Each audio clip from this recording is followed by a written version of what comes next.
I let you in, why don't you go down to hell, look around, come back and make up your mind. It's your choice. You go wherever you want. And the politician said, no, I just want to go to heaven. And he said, no, trust me. Go down to hell, look around, come back, look over heaven, decide what you want. So the politician said, okay, fine. They put him in an elevator, and down he goes. And down he goes. It gets to the bottom and opens up, and the devil is there to greet him in a tuxedo.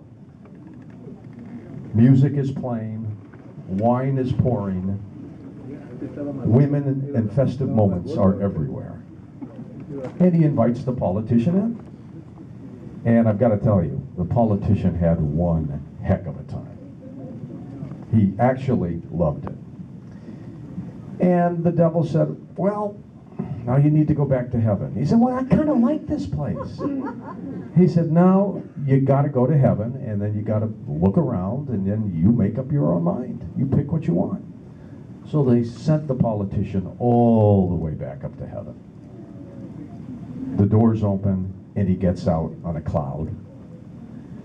And he sees a bunch of people in white garb playing harps. That's all they're doing. And he's looking around going, this is heaven? And St. Peter came up to him and said, well, now you got to make a decision. Do you want heaven or do you want hell? And the politician thought about that for about 2 seconds and said, I kind of want to go to hell. St. Peter says, you sure? I mean, this is a once-in-a-lifetime decision now. And he said, yeah, I want to go to hell. He says, okay.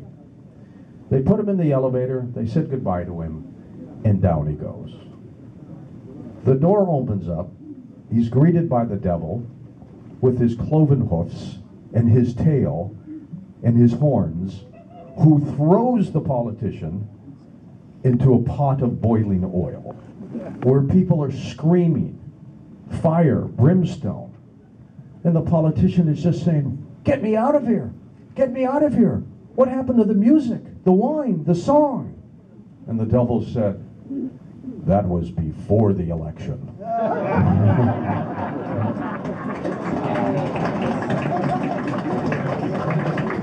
There is a little moral of that story.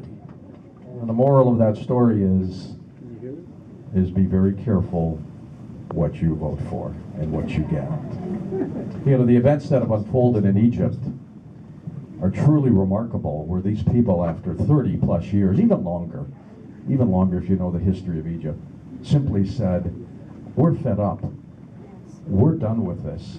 And I think you're going to see this not just throughout the Middle East, but you're going to probably see this worldwide. And does it tie into 2012? It just might. It just might. So I want to introduce the members of the panel, and then we'll come back to them. We'll get a statement from them after everybody's been introduced.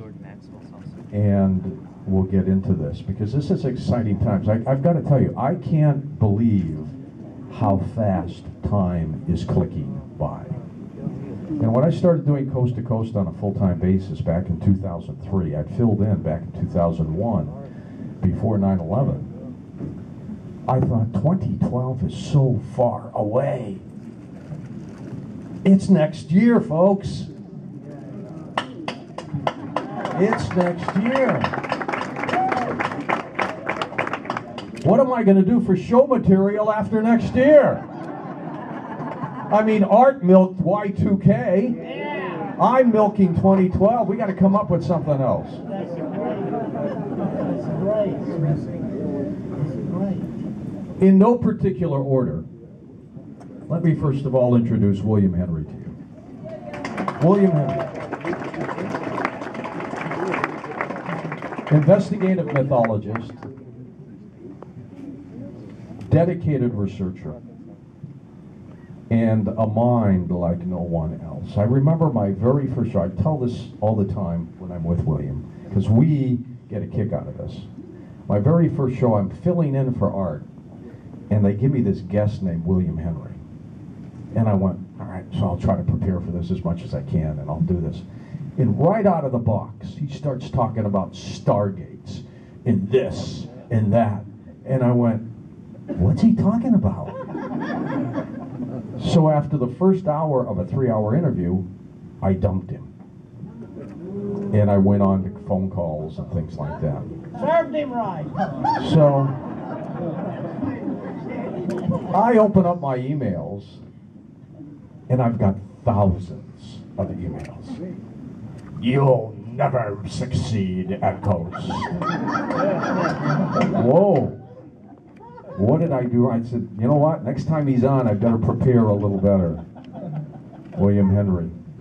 William has obviously escaped Egypt, where he was for some time. You deserve a round of applause for that. We were able to get him on the air while he and his group were on the bus going to the Cairo airport. And then he got off, went to London. He was on the show Monday, and here he is. So William Henry, investigative film.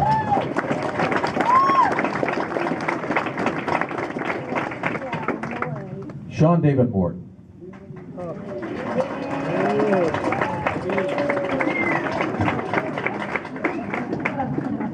Whenever I needed someone to do the show on Coast to Coast, Sean was always there. And I never had to worry about it. He knows what he's talking about. He's an intuitive remote viewer.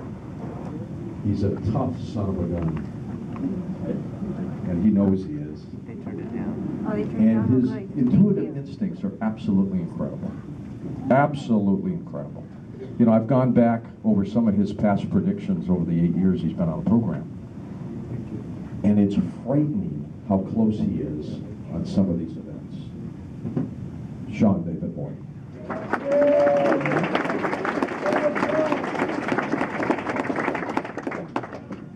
Then there's the guy.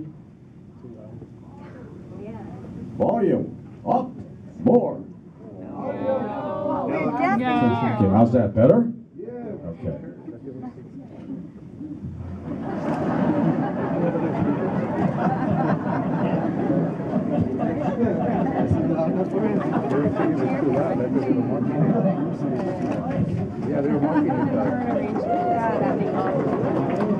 Oh, okay, there we are. Then there's a guy who came to me during my first show that people said he was the reincarnated Edgar Casey. What? The reincarnated Edgar Casey. And I looked at his picture and I compared it to Edgar Casey's, and darn, it's the same guy. So I don't know whether to introduce David Wilcock or Edgar Casey, because he's a noted author, researcher, involved in films, and he too has one of those minds that just keep you on the edge of your seat. David Edgar Casey Wilcock.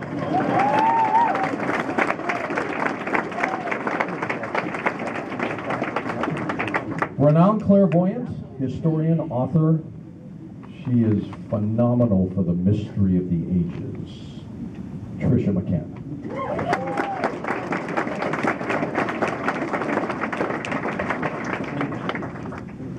A young man started picking up the research and following in the footsteps of one of our old favorites, the late Zechariah Sitchin, investigating Sumerian texts and cylinders, and just doing a phenomenal job of carrying the message of Sitchin and his own.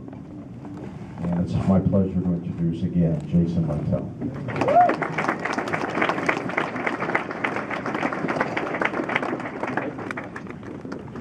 They call him an eminent scholar. What does that mean? Does it mean he's old? No. He's an eminent scholar. He is the reason for Zeitgeist. He's a historian. He's an expert on the occult, a I remember years ago when I had a bright idea to do this show on Ouija boards. How I was going to go through the portal of the Ouija board. I had 3 guests on: Rosemary Ellen Guiley, Dr. Bruce Goldberg, and Jordan Maxwell. And they were all there with me, giving me their expertise about what I was about to do. And I was seriously ready to do this show on Ouija boards. Rosemary Ellen Guiley said, you know, give it a try. Let's see what happens. Dr. Bruce Goldberg said, doesn't matter, you're going to reincarnate anyway. And then the eminent scholar, Jordan Maxwell, said, if you do this show, I'm walking out now. They said that on the air. So I looked at these 3 people, all of whom I respect greatly, and decided I would defer to Jordan Maxwell's opinion. And so I backed out of it. Jordan Maxwell.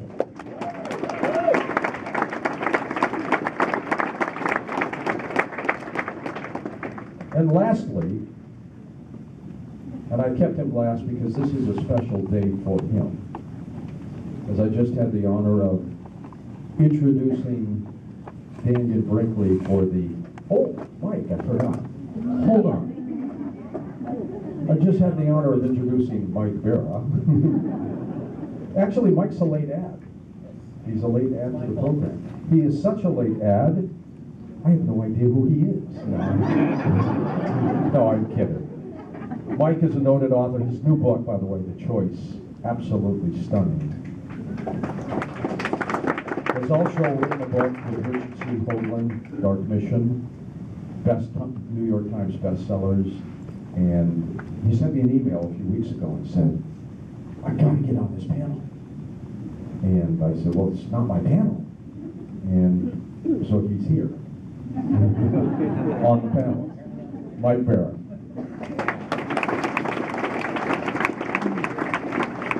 Now, the reason why we waited for Dannion Brinkley is because today is a special day for Dannion. I had the honor, along with a number of other people, to award him the Conscious Life Achievement Award for his work. Let's stand up. Dannion Brinkley, Saved by the Light, head of the Twilight Brigade for our veterans, 3-time survivor,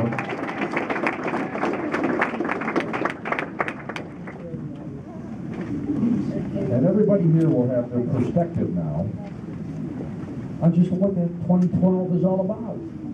And you'll be able to share your thoughts and views with us next hour when we get into that. Let's start with Sean David Morton, who does have his finger on the pulse of things. And here we are another year, Sean, and we're getting close to 2012. Well, I want to say thank you for George for calling me this week and inviting me for this panel. It was only because of him that he managed to pull me out of my secret lair inside of a dormant volcano, where I live with a group of diaphanously clad supermodels who are being trained as ninja assassins, where the Dalai Lama is in fact my houseboy, or at least if you believe the internet, that's my wife. So, where I roll in millions of dollars on a daily basis. So, anyway, so thank you so much, George, for inviting me out today. And thank you. God bless you all. Thank you very much for being here. All right. My buddy Mike, the addition is now timing everybody. So it's, we call him Hondo, which in Comanche means bad-tempered. So it's all good. All right, I just have a couple of interesting things to say about what's going on, and I think what's important in the next couple of months. First off, you all got flyers there for a cruise that myself and Michael and Dannion are all doing. Surfing the ninth wave moving into 2012. We're big admirers of the work of a gentleman by the name of Dr. Carl Johan Kalaman, who's going to be on the cruise. Dr. Kalaman has an interesting theory about the ending of the Mayan calendar date of 13 Baktuns actually ending on October 28th of 2011. I agree halfway. I believe that is going to be an inception date, that is going to be a date in which a concept of a new humanity and a new reality is about ready to be born. And so on March 9th, one of the reasons why we were doing this cruise specifically is we wanted to get a group of people together, some of the best speakers in the world, some of the best people in the world, to be able to be in one place, to be able to catch the cosmic pulse, if you will, the wave of this new energy that's coming in. According to what's going on, we've now moved through the 9 levels of cosmic consciousness. We're now moving into the universal underworld, literally the temple at the top of all of these various pyramids.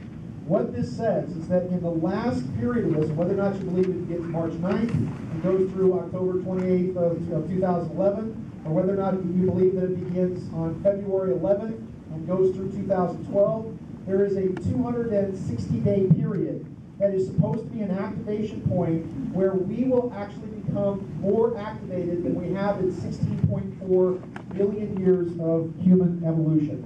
And as this occurs, we are now seeing massive changes around the world. Part of what I'm going to talk about on Sunday in my talk is we're going to go through the global chakra systems and show why Egypt is important. Why Egypt being the prostate ovarian chakra of the planet, the reproductive chakra, why those revolutions are happening there so that all these changes can start happening all around the world. We'll talk about the 3 pressure points that are not only off the coast of Japan, but the Great Pyramid of Egypt, and directly off the coast where the Deepwater Horizon blew up, and why oil is being leaked into the Gulf to quite possibly alter the rotational frequencies of the planet. We'll talk about how the North Pole has actually been moved. We'll talk about, I will show you video of brand new ships called the Astra, which is the next section, it's the next development of something called the Aurora. It's called the TR-3B. I'll show you video of that. I'll show you video of these gigantic craft that have been around the sun recently, altering the nature of the radiation of the sun. And also, in my talk on Sunday, I will be introducing myself and my partner Wayne Haley after I just wrote a book called Sands of Time. We now actually have, because it's time to release this to the world, but I have the U.S. patent pending on the unified field theory, and I'm going to show it to you tomorrow as to what's going on. In closing, for what I have to say, so the other people on this panel can talk.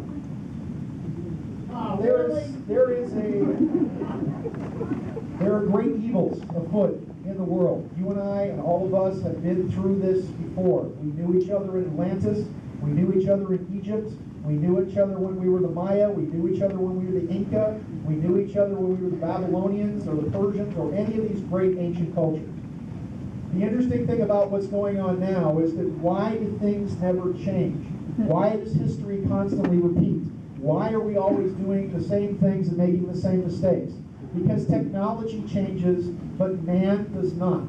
The unique thing about what's happening in 2012 is that these great shadows that are gathering across the planet now are facing an amazing conspiracy of light. And this conspiracy of light, these children of light who are taking on the lords of darkness all across the world, are now finally giving out that clarion call that what is going to shift about history, what is going to shift about time, and what is going to shift about technology is that mankind, for the first time in 12,500 years, is about to change. Mankind is about to shift. That's the first And the secret of moving into the 5th dimension, the secret of what goes beyond 2012, and there will be a 2013 and a 14 going on. We move out of the age of Flint into the underworld of the Jaguar. The new world will be completed somewhere around 2025. There is a new Messiah coming sometime around 2030 or so. But the fabulous thing about where we're going, if you understand 2012 and the motto of the Mayan civilization that all is one, life has purpose, God is love. All is one means we are biologically connected to each other, we are physically and chemically connected to the planet, and we are atomically connected to the stars of the universe. That if you understand that all is one, that means that we cannot harm each other because we are part of one another in a greater whole. If you understand that life has purpose, it means no matter how many low-case, dirty tricks, rotten licks you've taken throughout your life, it means that every bad, negative thing that's happened to you has built you as the device, as the machine, as the challenging, mighty angel, the gladiator, the warrior, if you will, to take on what's going on, to become the person that you need to become, the great angelic warriors, as part of this conspiracy of light, of what's about ready to happen with the next thing, the change and the shift of man. It means you're exactly in the right place in time and in history to do exactly what it is you need to do. And if God truly is love, then that means the prima mogul of the universe, that all things work together for good, for them that love God, for them that are chosen according to his purpose, and that means that everything in the universe works together towards that passion and that creation. We are shifting now. We are changing humanity. That means that the material world and the collapse of economies and the collapse of the dollar, and the collapse of the banks, the collapse of everything else going on around you means that a new paradigm that does not separate the divine and spiritual does not separate the divine and the spiritual is about ready to dawn upon all of us. And thanks for the jokes from the panel. Thank you, Sean.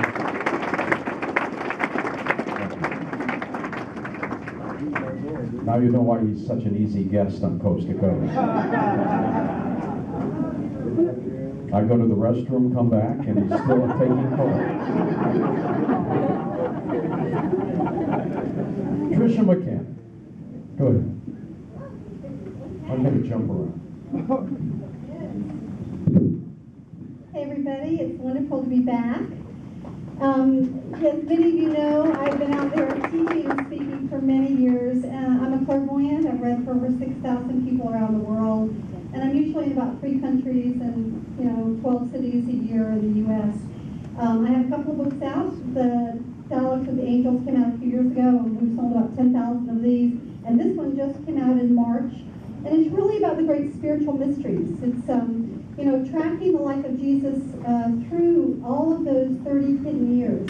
I wound up getting access to some of the 560,000 documents hidden in the Vatican that no one has really been allowed to see for the last several hundred years, almost 2,000 years.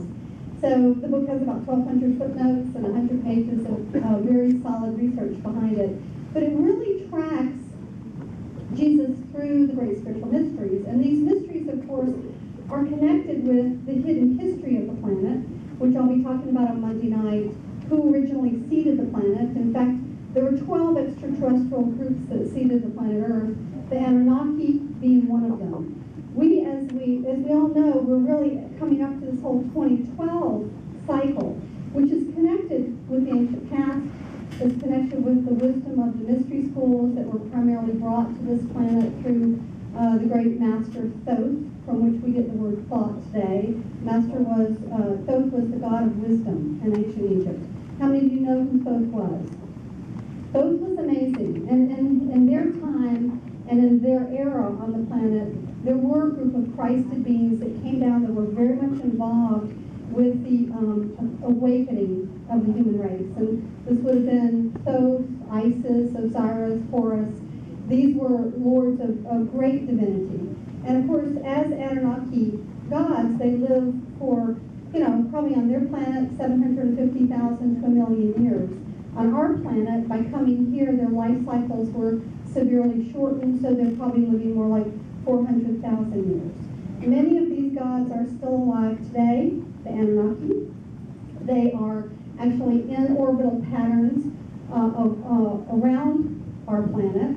There are ships that have been photographed, NASA photographs, that are 1,000 miles in size. Why in the world would we have 1,000-mile spaceships? Because they're very well aware of the geologic changes and the astronomical alignments that are happening on our planet and in our solar system. In the great spiritual mysteries, they taught that the sun was the regulator of every solar system. In fact, the great solar lords, they consider to come in 3 forms. God, the light that's behind everything, the great central sun, Dannion, God incarnate. The sun in our heavens every day that, gives us light and life and programs our DNA, in fact. And then, and I'm expecting him to stand, I hope, for this next one. And the incarnation of the solar lords that periodically came to our planet. And there are many. And of course, Jesus was one of those. He was probably the last great one that we know about, who came in to give us the codes and keys of what he called the way. Okay, and the way is connected with the tree of life. It's connected with the blueprint of the soul, which is all things I'm going to be talking about tomorrow from 4 to 5:30, in my workshop. But if you look back in time, Buddha called his path the middle way. Thoth called his the ancient way. The followers of Horus, that were the original priests of Egypt, were called the Shemshu Hor, the followers of the way of Horus, or the way of the path of the way. Okay, and this is all stuff that we're talking about. But what is the way? The way has to do with codes of ascension and codes of awakening on our planet. So there's a lot to be said about how these, let us say, you know, the extraterrestrial gods, as we want to say, the gods and goddesses of the ancient world. Certainly there were a group that were not very conscious, just like there are human beings that aren't very conscious. I mean spiritually conscious. I don't mean that they were intellectually conscious or civilization makers, but you know, they were like some of us, if we lived to be 500,000 years. But there were others that were very, very conscious, and they consequently had a great deal invested in us. And on one hand, when they began to move back from this planet around 2100 BC, and they began to subtract themselves from the affairs of men, many of them left the planet around 530 to 570 BC, although some still have underground bases inside of the earth. And they're very tall, long-lived. You know, the women are about 9 to 10 feet. The men are about 11 to 15 feet. Osiris was 15 feet tall. So they have left us largely to our own devices these last, 2,500 years to see how we did. They're trying to let us grow up. They're trying to let us mature. And of course, as Sean pointed out, we kind of go forward, we move back. We go forward, we move back, because we're often moving from the same level of consciousness. So there is a lot that's going to be coming that has to do with pole shifts, that have to do with solar mass ejections, that have to do with the end of the fourth age that we're coming to. And, of course, we're immortal. If you believe that we're immortal souls, we reincarnate, so we'll come back. The question is what kind of world we want to come back to. And this really has to do with the programming, the reprogramming of our DNA at a cellular level, the awakening of the next root race of humankind, and I'm sure that some of us definitely will survive the physical transitions. And those who are being born now, if you notice, those indigo kids, and most of you are actually indigo, earlier indigo, but the rainbow kids, the crystal kids, really have parts of their DNA that are turned on. And when we complete this transformation, when we complete this transformation, we're going to have a whole nother level of access at a spiritual level to our DNA and to all sorts of spiritual and human possibilities. So thanks. Thanks, Tricia. Part of my job to be the clock. I want to know more about the 9-foot woman. Mike Mira, you were biting at the bit to get on this panel. How come? Well, primarily because I think I agree with you. He has some great things to say. I was talking to him earlier. He belongs on this panel. I know I rocked. All right. But if I stand up, let's see how much weight So. And see the fact that you were in your underwear. Yeah. Actually, I don't have any underwear on. That is a great thought. Picture that one, folks. Let's slice that out of the YouTube version. All right.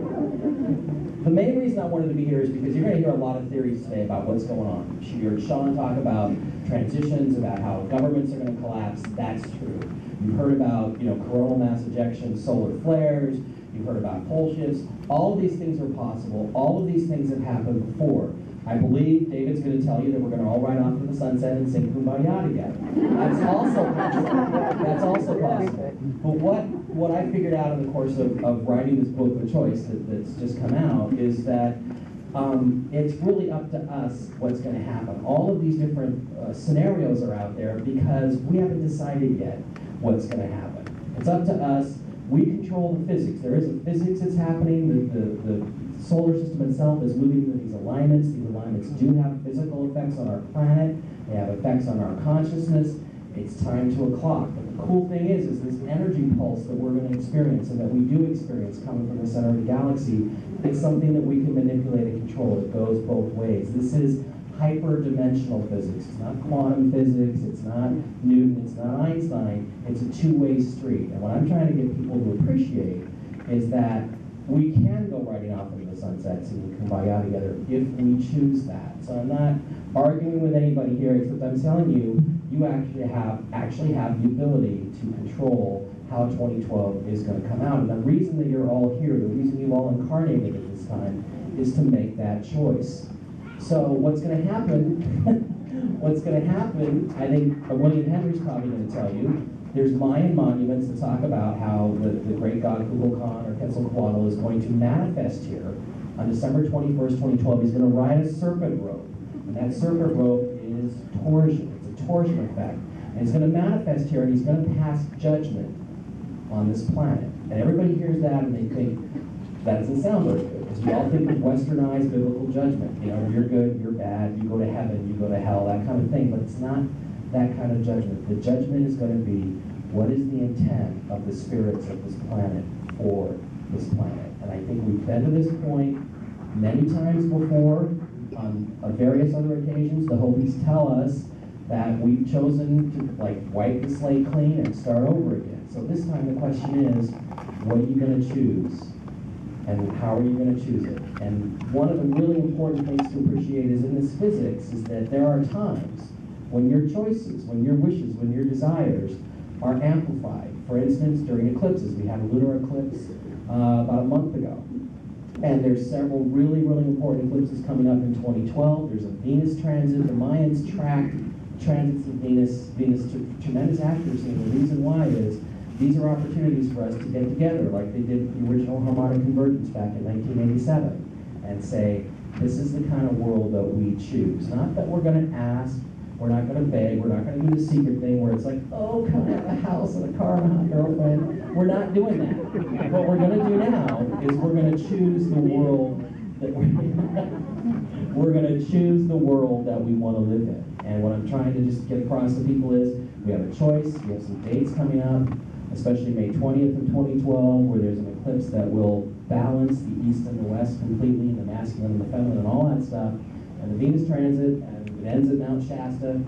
And so what I want people to appreciate is you get to decide what's going to happen to us, to all of us in 2012. And it doesn't take the whole planet. It just takes, William, you probably know this, 144,000 of us or something along those lines to pick. So understand that you're the ones who are in control of this choice, and that's going to happen in 2012. Thank you, Michael.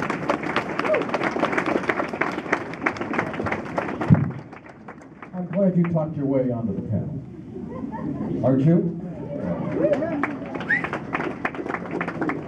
Then there's investigative mythologist William Henry.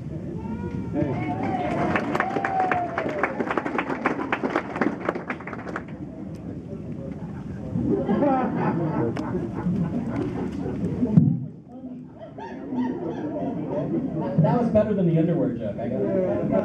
Let's go back to Dannion again. Lifetime achievement. Take a lifetime. Thank you very much. Thank you, Dannion. It's everything. Really.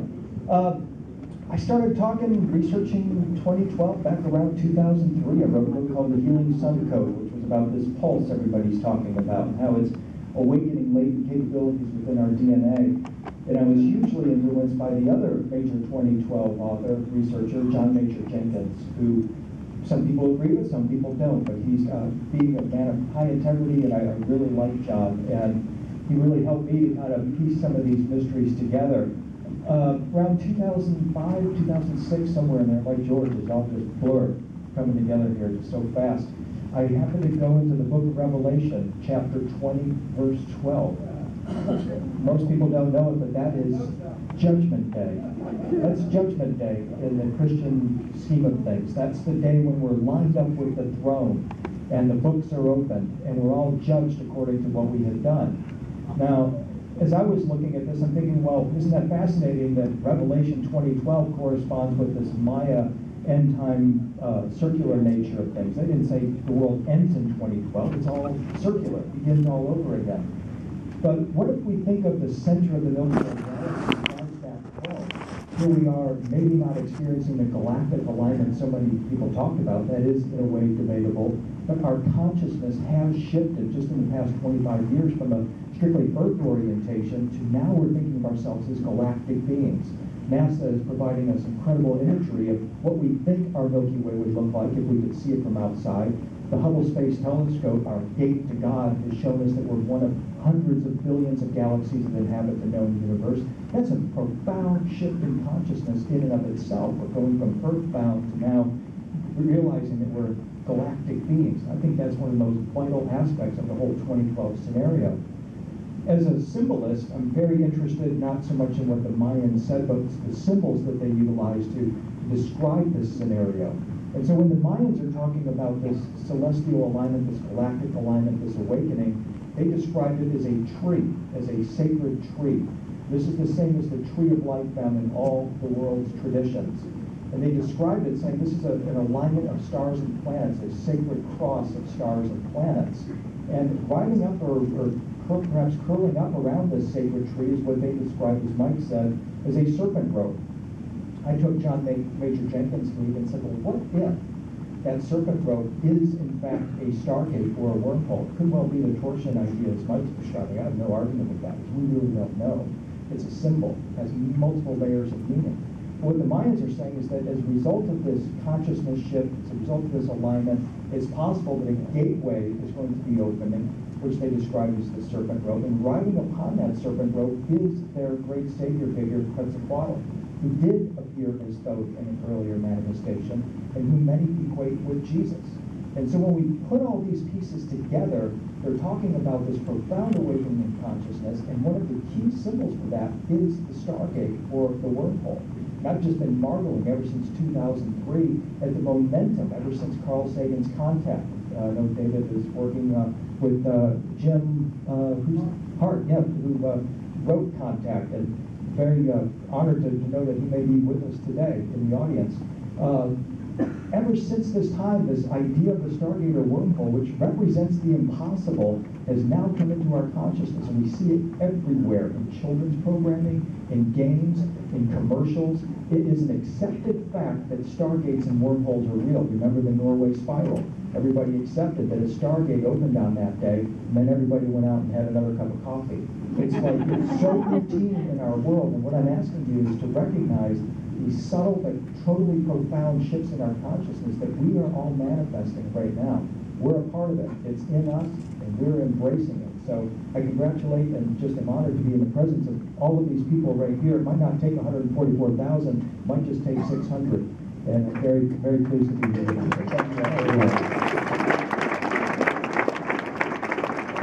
I just have one more thing.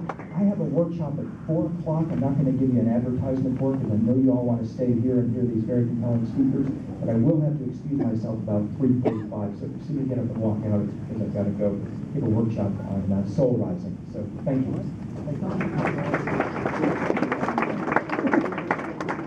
You leave when I tell you to leave.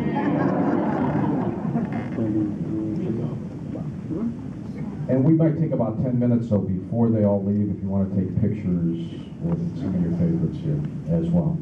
Jason Martell. Thank you, George. Squeeze out a little bit here. So, kind of echoing some of the things you've heard here, I've noticed in the 15 years that I've been doing research, looking at ancient cultures, more specifically the Sumerian culture where ancient Iraq is, everything happens in cycles in nature, meaning winter comes, leaves, and comes again.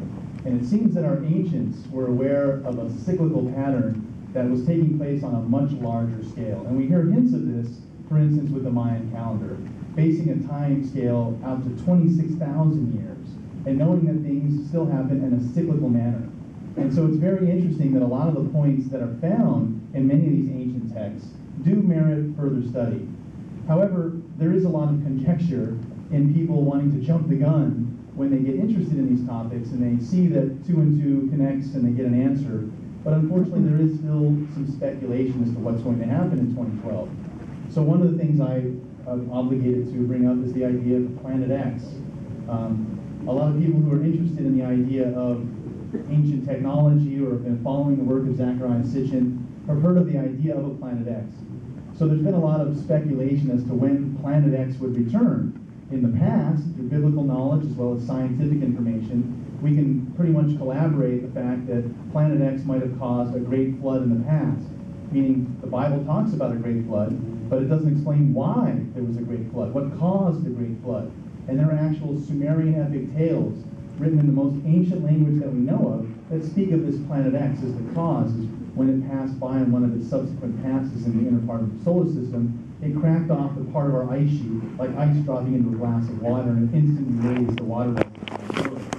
So a lot of people speculate, when is Planet X coming again, and possibly could it be in 2012? Well, just doing some rough numbers on this, the Sumerians are very accurate in their mathematical system, and they explain that Planet X came into origins of a rotation around our inner solar system about 4.7 billion years ago, when the planets just started to become hard mass, solid mass.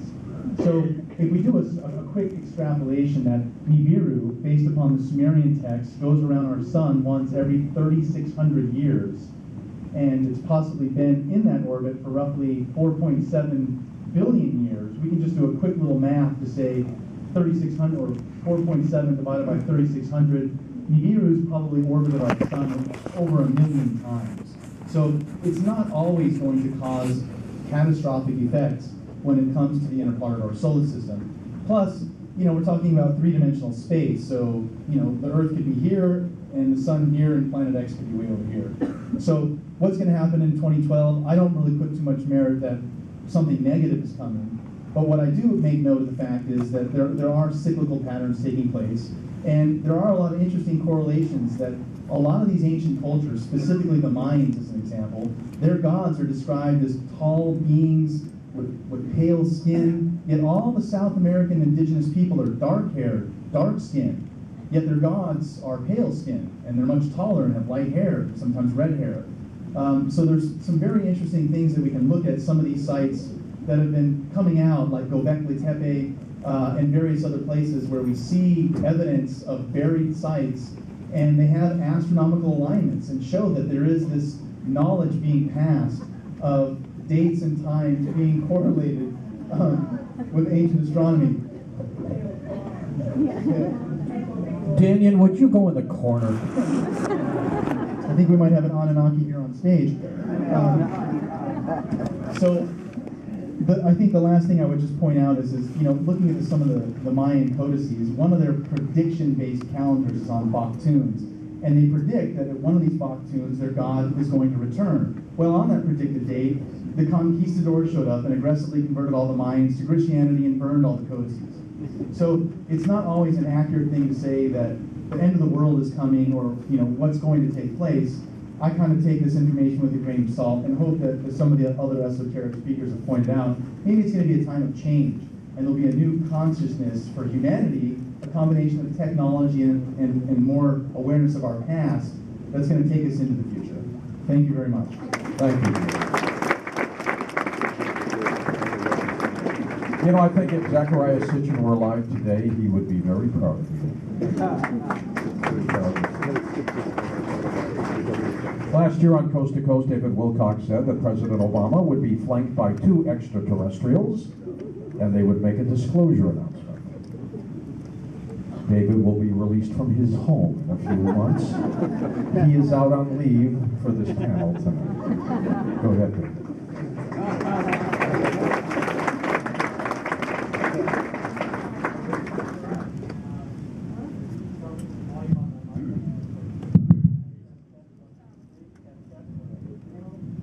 Test. Okay, there we go. That'll work. Since the author of Contact, Jim Hart, is in the audience and the subject is 2012, I feel safe to say, you want to take a ride?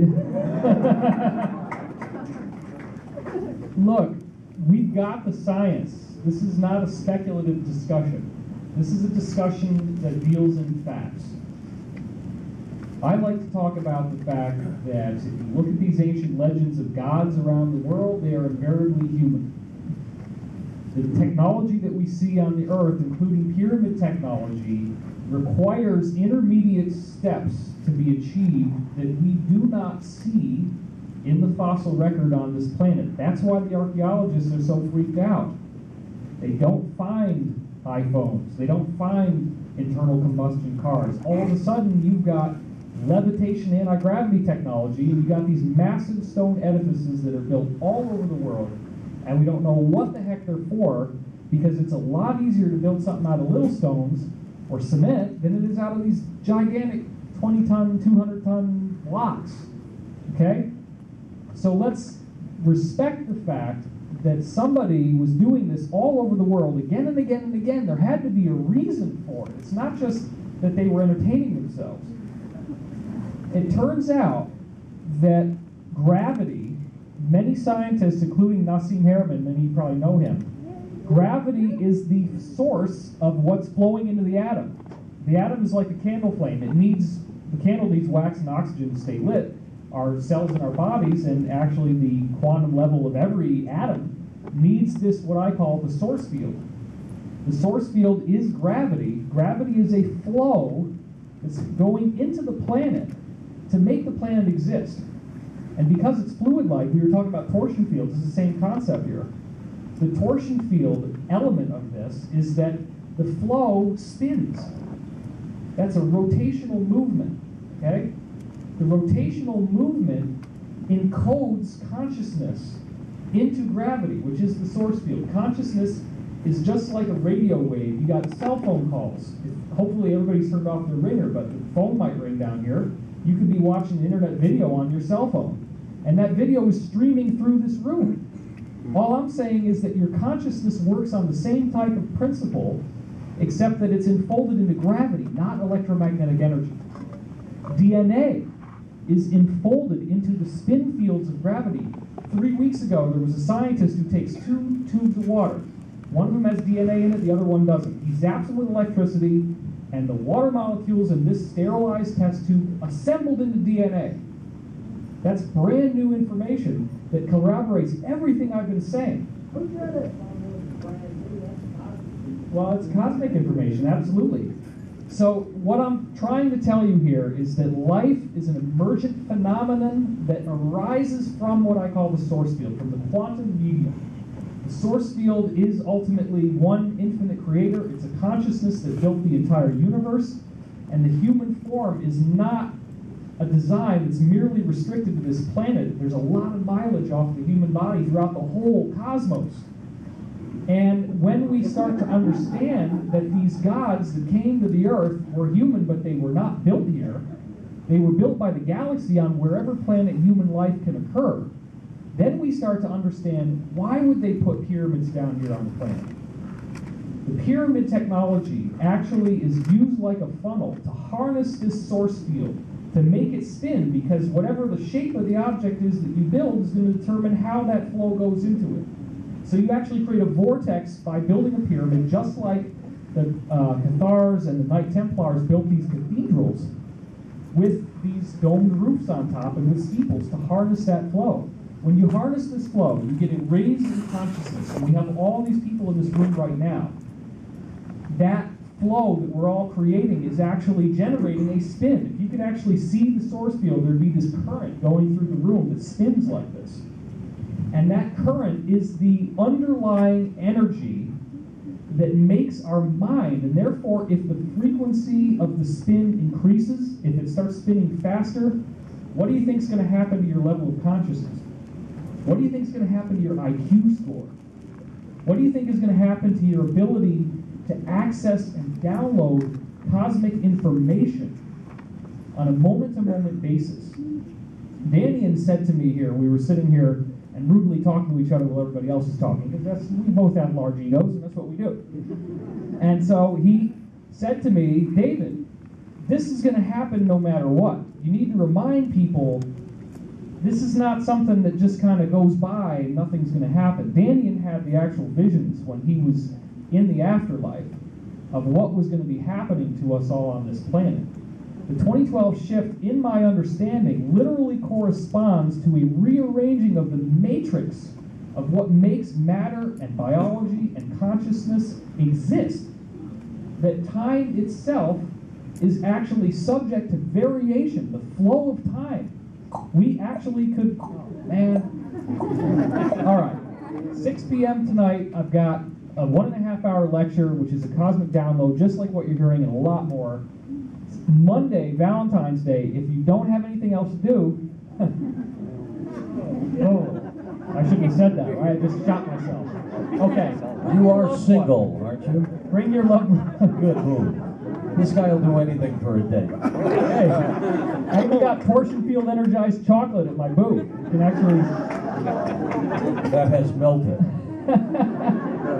Okay, so look, bottom line, I do believe that something will happen that's profoundly affecting everyone on this planet. I do believe that you can prepare for it, and I would love to talk more about that if we get a chance. I don't know if we will, but thank you all for coming. It's great to see all your smiling faces out there. Thank you.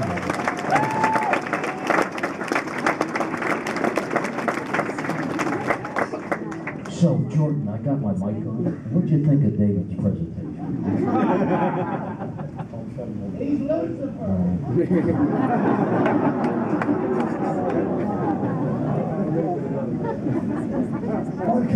What kind of a parlor joke would this be? Looking for Valentine's dates coming to this event. My God. And then, of course, we have the eminent scholar, Mr. Jordan Maxwell.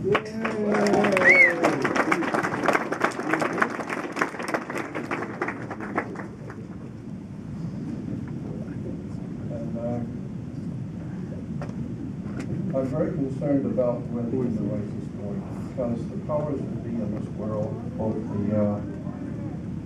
the commercial element on the earth, along with their fraternal brothers, the religious leaders, the religious corporations of the world, are working hand in hand with the commercial element, and both of those elements are working hand in hand with the governments of the world to mold the human race to where they want him to go.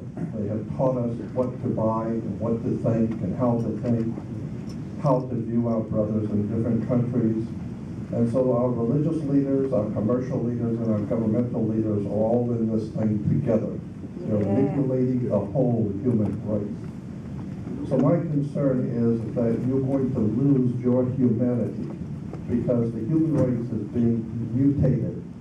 Just as they have brought us from the 1900s till today, where we accept all of our toys that we have and television and the propaganda and all the machinery of industry and religion and government, they are also preparing us for the future. They have in mind mutating the human race so that one day the human family on the earth will no longer have humanity. They will no longer have the spiritual or the emotional capacity or feeling for other people. And this is what 2012, I think, is going to begin to show us, is that there is a transmutation of the human creature on the earth. And so I would say that the most important thing in my mind is to protect your own spirituality and your own humanity, because you're going to be the subject of a transmutation of sorts. They are preparing the human race with movies like the newest movies coming out, Tron, showing the connection between the human mind, the human individual, and how that individual can be connected to a computer so that eventually one day the whole world will be computerized in your brain. And that's all your brain is a computer. And so I believe that the powers that be, those three foundation stones of society, religion, government, and commerce, are preparing us for the coming time in which there will be no longer any freedom, there will be no humanity, there will be no fellow feeling, there will be no family feeling, there will only be humans who are consumers, who will be told what to think and what to do, and we will all be happy to go along to get along with our masters. And the prophets who wrote 1984, Brave New World, H.G. Wells, all the people that knew what was coming and knew how this was going to work, now we're seeing what these people were talking about. So I suggest the most important thing you might want to concentrate on is your own humanity. Your own spiritual humanity that is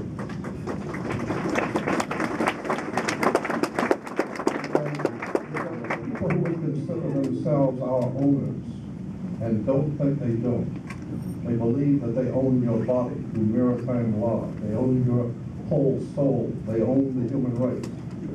And I think that that's what's happening with the Knights Templars were saying about so as above, so below. I think that the wars for mankind's life and his spirit is being reflected by something that's happening above us. As above, so below. I believe that there are heavenly entities, heavenly presence that is trying to do something with us, the humans. And we're too foolish to know that we are being manipulated by a higher power.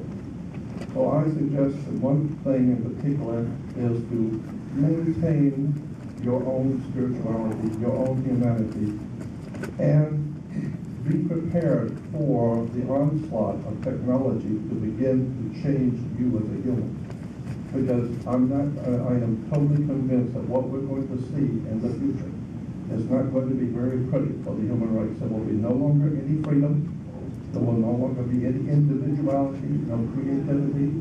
There will be no longer any individual to be able to stand up and say anything to power. So I think this is where the real problem is. We need to go back to our beginnings as we are humans, and we need to connect ourselves with the divine. Because I am totally convinced that there is a God, there is a divine presence in the universe, and today the powers that be are at war with the universal God force to destroy our freedom and our humanity. And so simply, go back to your beginnings of the human and begin to appreciate your emotional connection to each other and to give thanks. Because very soon,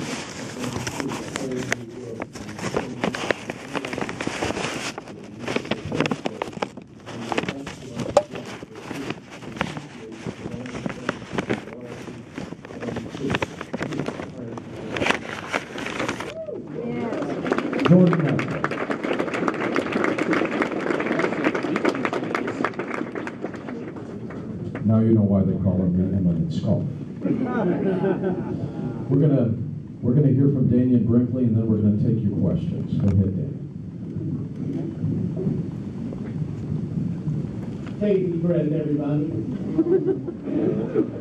Come on, so let's get to the dam. We came here to party. We